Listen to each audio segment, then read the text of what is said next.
The New Orleans Saints are in big trouble, according to J&D Productions. Ladies and gentlemen, this video is sent to me on Twitter. I've never heard of the channel, but according to them, the Saints are not in a good position. The Saints are in big trouble, so we'll go ahead and listen. We'll react like only we can do. The Saints might be the most uninteresting team in the NFL heading into next season. They probably aren't going to be really bad, but they definitely won't be really good. They'll likely just end up somewhere in the middle. Okay, we are 11 seconds in, and this hombre is already kind of went against what he said. Like, I don't think the Saints are in big trouble. I don't think the Saints are going to be great, but I certainly don't think they're going to be bad. Now, that might be the case for the bigger picture. Like, if you're looking at this from just a football fan from Delaware, like, yeah, the Saints are not one of those teams that you're going to hear a lot about. But for a Saints fan, the Saints are very interesting. For a Saints fan, or anyone who even follows the NFC South, the Saints are in a very transitionary period. They're in a situation where whole new scheme, whole new coaching staff, we're trying brand new ideas for the first time in 2 decades. For the first time in 2 decades, we're going to see new formations, new sets, new ideas, new vision, new scheme, new strategy on the field. That alone is very interesting. Like, that alone is a super interesting situation. You throw on top of that your second season of Derek Carr, your $150 to $100 million man, a lot to be interested about, right? As far as the, will the Saints be the team that shakes up the standings? Probably not. Will the Saints be the team going for the #1 overall pick? No, probably not. They will be right in the middle. I mean, they were last year too. They'll be in that 8-win, 9-win, 10-win world. But if that's competing for the NFC South, that is interesting. That's really been the theme with this team in the 2 seasons under head coach Dennis Allen. New Orleans went 7-10 in 2022 and just went 9-8 last season. The Saints haven't made the playoffs since 2020, the season Drew Brees retired after. They just haven't been able to figure life out post Brees and Sean Payton. It's not a great roster, and I'd expect this season to be more mediocrity too. Aside from the Saints being a boring middle-of-the-pack 500 team, the offense is also boring and honestly not very good. Again, like, how could you possibly say that? Big shouts to Derek with the Henley. Always appreciated Henley. The triple button is controversial yet brave. But how can you say the offense is boring or the offense isn't very good when we have a full overhaul of the offense, full overhaul of what we're going to see? I mean, it's crazy. Like, if you want to say the 2023 Saints offense was boring, hey, I'll be the first one to agree. I'll be the first one to jump on that bandwagon and say, yeah, it was boring. I was at all of the home games. I can tell you how boring it was. And I'll tell you this right now. I just went down and took a walk. I had to get saline solution. You run out of saline solution for all you guys and girls who wear contacts. That's an absolute emergency situation. So I had to go do that, and it is hot as hell in New Orleans. I sort of walked down Canal Street, no breeze, no nothing, basically blind from the heat. I might have heat exhaustion right now. And I jump in here and I say, but I don't have any time to waste. So I got to jump in and do a video. So if I see I'm a little out of breath, that's why. I got a smart water. While I was getting the saline solution, I got a smart water just because I was like, well, I mean, I'm basically trekking through the desert. I'm basically Moses right now. And there ain't no manna, any milk and honey for me. So I got to get smart water. So shouts to smart water. Here goes the cap. So if I'm a little disheveled, that's why. Saints starting quarterback is again going to be Derek Carr. He signed that big 4-year, $150 million contract last offseason and was actually pretty good. Carr threw for 25 touchdowns to only 8 interceptions. It was his best touchdown to interception ratio since 2016. That was all the way back when he led the Raiders to a 12-3 season, but fractured his fibula in week 16, ending any chance of an MVP run. Carr was on the Raiders for 9 years, so it's still a little odd seeing him in a Saints uniform. Carr can be a solid quarterback, but he's not very exciting. New Orleans has now taken a quarterback day 3 of the draft for 2 straight years. Last year, it was Jake Haener in the 4th round, and this year, the Saints took Spencer Rattler in the 5th. He was the #1 quarterback recruit in the 2019 class. His best season in college was in 2020 when he had 28. I mean, I cannot stand these videos. I can't stand the video essay where it's just like, You do a title, right? You do like a clickbaity title, like the Saints are in big trouble. Then you say the Saints are uninteresting. Okay? But then you go on this 2-minute, 3-minute diatribe of word of the day where you're just recapping and giving context like all these players. What the hell does Derek Carr's 2016 have anything to do with this? What the hell does Spencer Rattler and Jake Haener being drafted on the third day for 2 consecutive seasons? What does that have to do with anything? What does Spencer Rattler being the consensus #1 All-American have to do with anything? Like, it's just one of those things where it's like, tell me how the Saints are in big trouble. Tell me how they're uninteresting. Tell me about why you think this season the Saints are going to be, quote, in big trouble and uninteresting. Because all I'm hearing right now is this book report about what the situation is around the Saints players. We know that. Like, I hope, what's next? Like, are we going to hear about Talise Fuaga's 7th grade book report? Like, are we going to hear like a hypothesis on something else? What's going on here? Touchdowns and 7 interceptions as a redshirt freshman. As we all know, he then lost his starting job the next season to Caleb Williams and went on to spend the last 2 seasons at South Carolina. Rattler, I'll tell you exactly how these videos happen. It's just a Chat GPT script written with a bunch of context and because all this sounds like the 2 paragraphs of everybody's Wikipedia page. Like, it's every single Saints player's Wikipedia page's first 2 paragraphs. Like, that's currently where we're at right now. He was literally the favorite to win the Heisman Trophy in 2021, and he was even once a highly thought of NFL prospect. But for now, it's Derek Carr's offense. And he has a good wide receiver 1, Chris Olave. He's had back-to-back 1,000-yard seasons to start his career. He improved on his rookie year in 2023 with 87 receptions for 1,123 yards and 5 touchdowns. Wide receiver 2 in NOLA is another third-year guy, Rashid Shaheed. While Olave was a big-time first-round pick out of Ohio State, Rashid Shaheed was an undrafted free agent from Weber State. He was a 4-time All-American kick returner in college, and last season, he was a first-team All-Pro returner. Shaheed has made more of an impact than only on returns, though. He had 488 receiving yards as a rookie and just had 719 yards. The Saints are in big trouble. The Saints are going to be uninteresting. Now, let me tell you about how Rashid Shaheed went to Weber State and was a 4-year All-American kick returner. And 5 touchdowns off of 46 catches. There isn't necessarily a clear 3 behind Olave and Shaheed. It's really just 3 guys who have been okay: Cedric Wilson Jr., Equanimous St. Brown, and A.T. Perry. A.T. Perry is obviously the 3. A.T. Perry is the clear 3. Juwan Johnson is also there and should have a prominent role on the offense too. He's 2 seasons removed from a 500-yard season with 7 touchdowns. Taysom Hill is still in NOLA, and he's going into his 8th season, pretty much fitting in wherever on the offense the Saints feel like putting it. I think I have that exact jacket. Alvin Kamara is also going into year 8 too, all with New Orleans. He's coming off of his worst season in the pros. Damn it, I know who's on the team. I know who's on the roster. Man, I feel like, God, I feel like I could have went to the game, got the program, the book or whatever that they give you every game. I could have bought the program. I could have just read the program, just some lo-fi beat, some elevator music, and that had been this video. He's just going down the list. Dennis Allen, Derek Carr, Alvin Kamara, Taysom Hill, Chris Olave, Rashid Shaheed.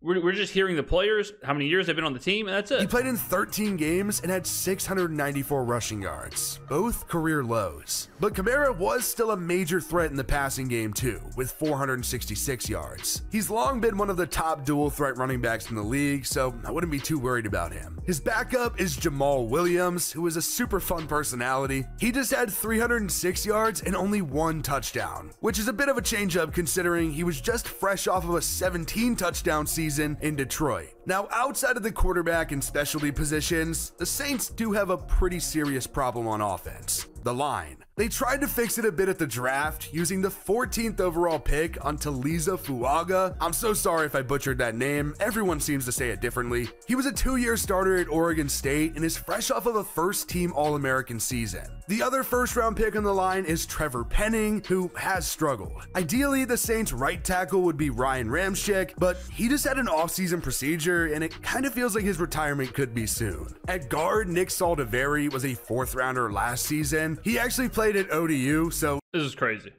This is actually insane. Is it just going to be? Are they about to just roll? Are they about to just roll player by player by player? I mean, it looks like that's what's about to happen.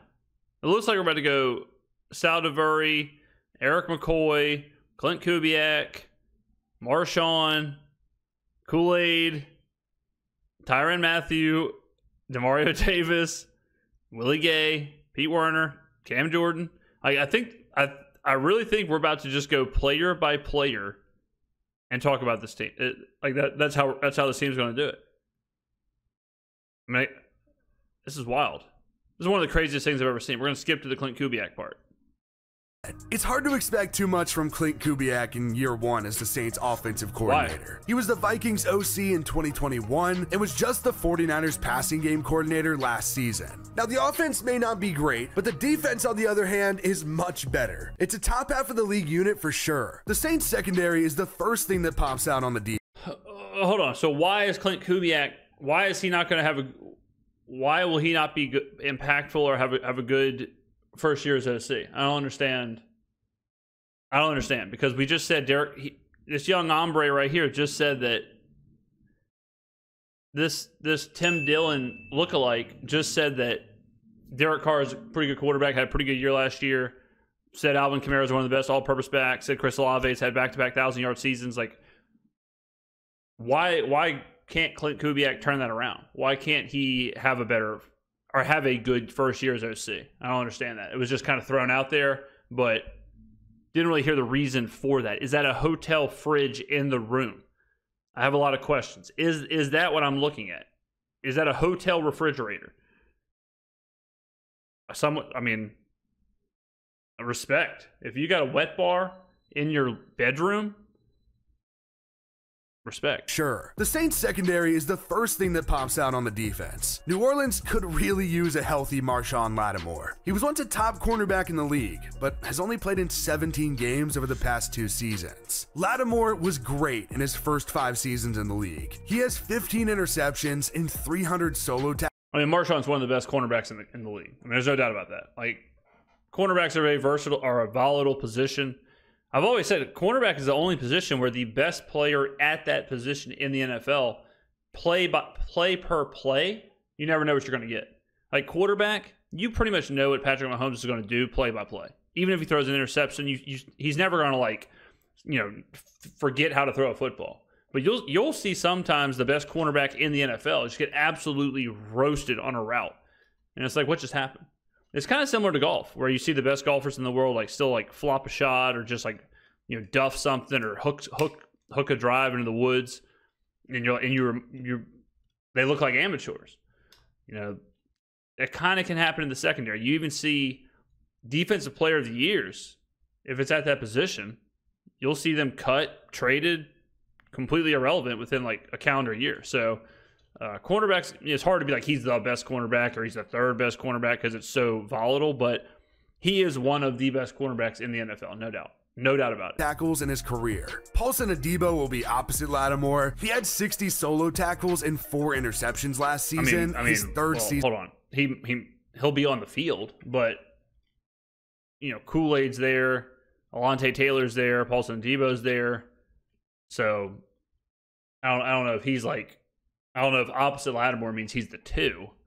I don't know if I'd go that far. Season in the NFL. New Orleans did also draft walking billboard Kool-Aid McKinstry in the 2nd round. He's coming off of a first-team All-American season at Alabama. At safety, Tyrann Mathieu is still in New Orleans. He's entering year 12 in the pros, his 3rd with the Saints. He's played in all 17 games in each of the past 2 seasons and has 7 interceptions and 104 solo tackles during the span. 2023 5th-rounder Jordan Howden is the... Yeah, Tyrann's really good. Love Tyrann. All right, we're going to skip. That's crazy. We're going to skip a lot of this. Let's get to the schedule, I guess. First round last year. The defense is definitely the stronger side of the ball for the Saints. If by some miracle New Orleans is really good, it's probably going to be because of them. I hate to say it, but I don't foresee that happening, though. Now, the Saints don't have a very tough schedule. Why? I'm not saying I see the Saints. I don't see the Saints being that great either, but I've told y'all every single video for the last 6 months. Why? I think they'll be average to above average. I think they'll be middle of the road. I think they can win the NFC South. I think they can win 10 games. Am I expecting them to win 10 games? Am I expecting them to win the South? No, but I think we can compete for it. this season. It's actually tied with the Falcons for the easiest in the league. Their opponent's winning percentage last season was roughly about 45%. Ladies and gentlemen, how many times do I have to say it? To do a strength of schedule by winning percentage the previous season is the worst possible way to do it. The worst possible way. It is nuts. It's also, like, how is that still a thing? How, like, can we not all just agree as analysts and commenters that obviously is a bad way to do it because teams turn over so much on a year-to-year basis? I mean, you don't think the Atlanta Falcons this year shouldn't grade out as a 7-10 team?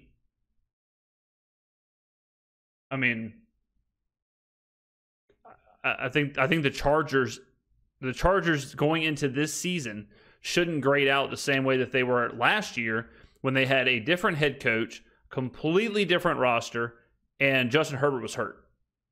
So to give the Chargers a very low strength of schedule grade because of what they did last year, sans Justin Herbert, and with Brandon Staley, seems a little disingenuous. New Orleans does have 3 primetime games: at Kansas City on Monday Night Football Broncos, in Week 5, versus the Denver on Thursday Night Football in Week 7, and at Green Bay on Monday Night Football in Week 16. The Broncos matchup just feels like it's going to be the biggest of the season. The return of Sean Payton to New Orleans for the first time since he stepped away in 2021. Now he's the head coach of the Broncos. That game will have no shortage of drama around it. The Saints do start the regular season at home against the Panthers in Week 1. New Orleans obviously plays the Panthers, Falcons, and Buccaneers 3 times. But the Saints also play the entire NFC East: Cowboys, Eagles, Giants, Commanders, and the AFC West: Chiefs, Broncos, Chargers, and Raiders. The other 3 teams on the schedule are 2023 second place division finishers: Browns, Rams, and Packers.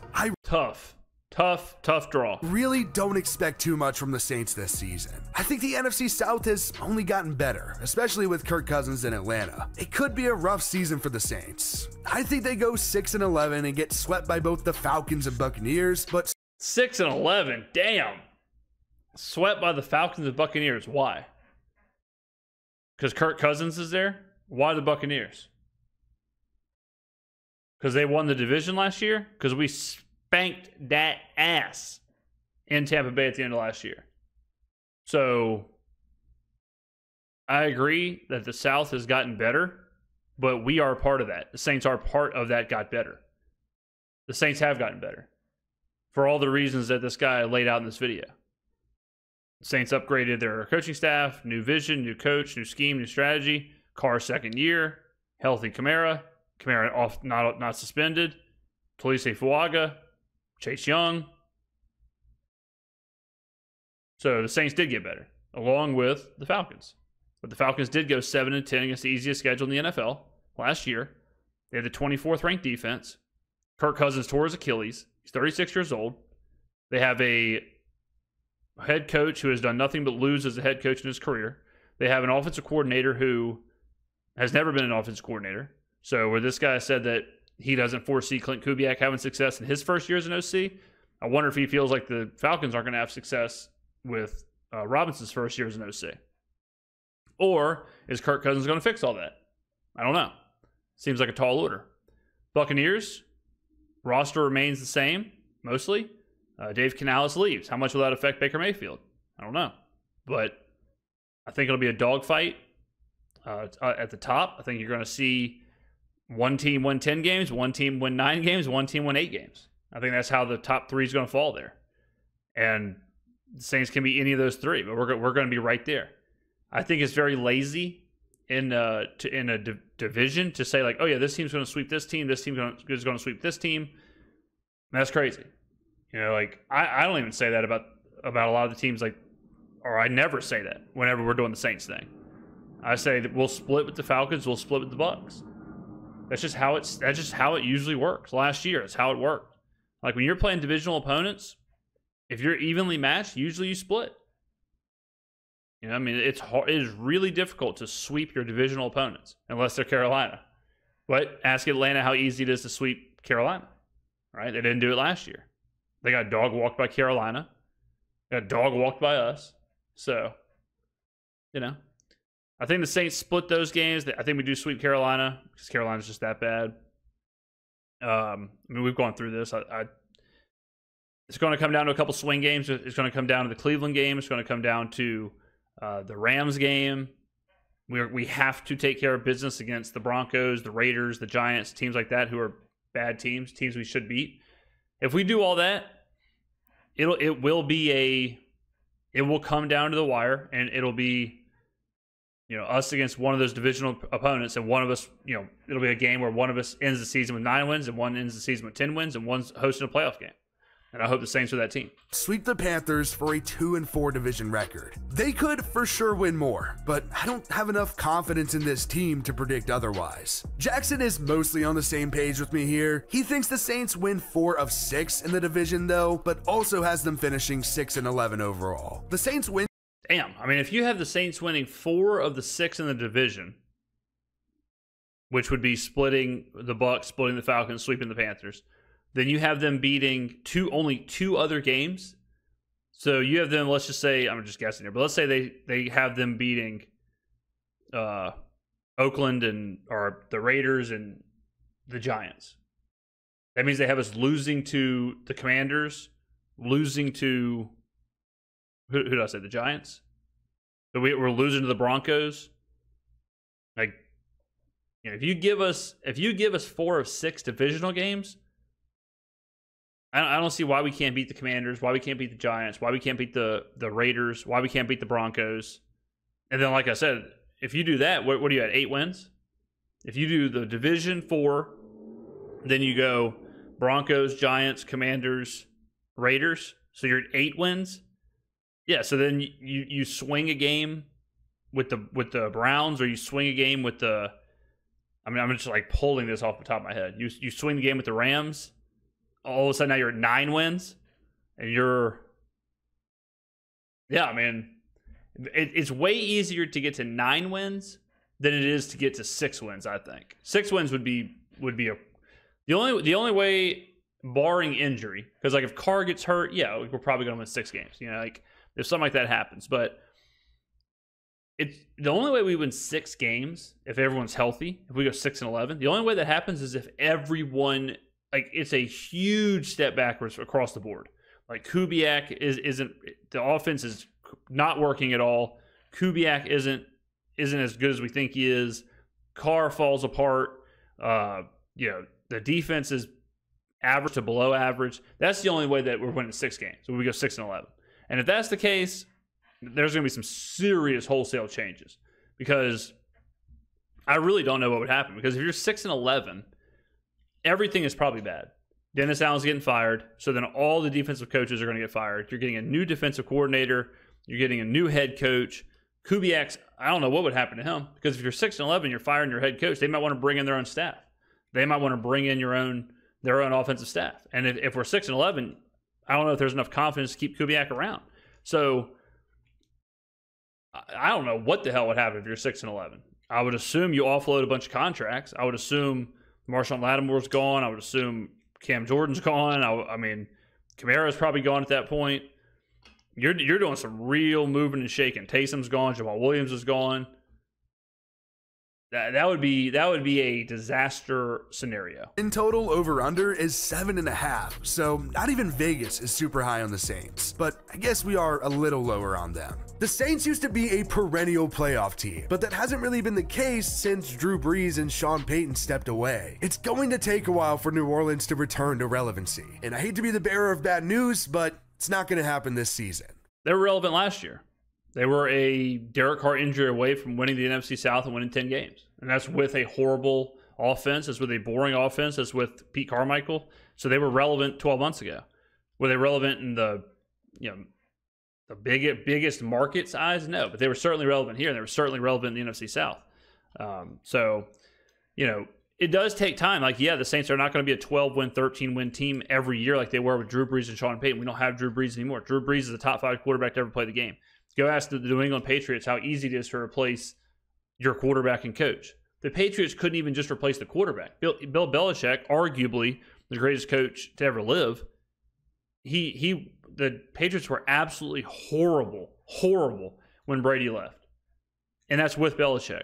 So it takes time and it's hard. Yeah, no doubt about it. And we have not tried to replace either one of those holes truly until this season. Because you can't even say we really tried last year.